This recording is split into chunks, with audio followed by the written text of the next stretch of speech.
Salam əziz izləyicilər.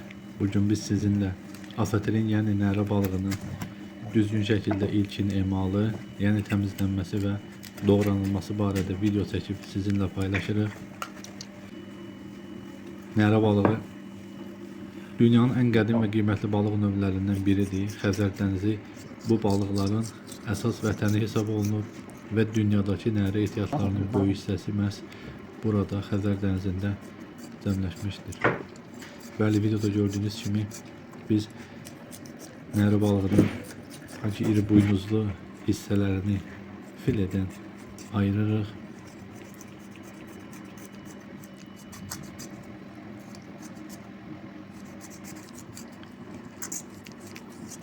Nəzərinizə çatdırmaq istəyərdim ki, nərə balığının bel hissəsində onurğanın içindən keçən sinir hissəsi viziqa adlanır.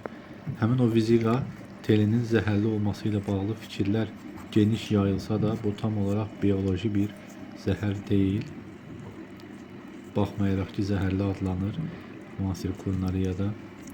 Bəli, gördüyünüz kimi biz videoda həmin o viziqa adlanan siniri artıq çıxartdıq.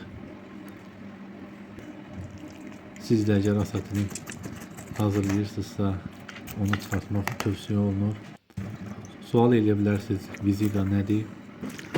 Viziqa nərə kimlər fəsləsinə aid balıqların onurğa sütunun boyunca uzanan xorda elastik toxuma hissəsidir. Əslində təhlükə haradadır? Zəhər mifi öldükdən sonra viziqanın tərkibindəki proseslərlə bağlıdır. Balıq öldükdən dərhal sonra viziqa, yəni sinir sürətlə xarab olmağa başlayır. Əgər balıq düzgün saxlanılmazsa və ya viziqa, yəni sinir dərhal çıxarılmazsa, orada botulizm və ya digər təhlükəli bakteriyalar sürətlə çoxalmağa başlayır. Niyə çıxarılmalıdır? Balıq təmizlənərkən viziqanın bütöv halda çıxarılması tövsiyə olunur. Çünki balıq bişirilərkən isti emal zamanı viziqa yığılır və balığın ətini deformasiyaya uğradır. Yəni formasını dəyişir. Əgər balıq boyaqdırsa, viziqada toplanan toksinlər bütün ətə yayıla bilər. Bəli, gördüyünüz kimi biz artıq asatirin balığının filələrini doğramağa başlamışıq. Biz kababa aid doğradığımız üçün ve çoxları standart bir formada doğramaya çalıştı.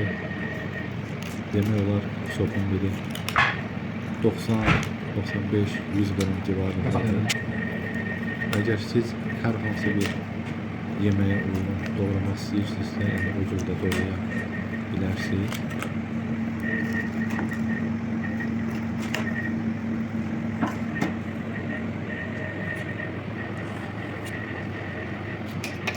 Onu da nəzərdə çatdırmaq istəyirəm ki, canlı və ya tam təzə nərə balığının viziqası zəhərli deyil, lakin gigiyenik və kulinariya baxımından onun çıxarılması mütləqdir. Əgər balıq ölü halda uzun müddət qalıbsa, həmin hissə ciddi qida zəhərlənməsinə səbəb ola bilər. Bizi izlədiyiniz üçün biz sizə minnətdarıq. Bəyənməyi və abunə olmağı unutmayın. Təşəkkürlər.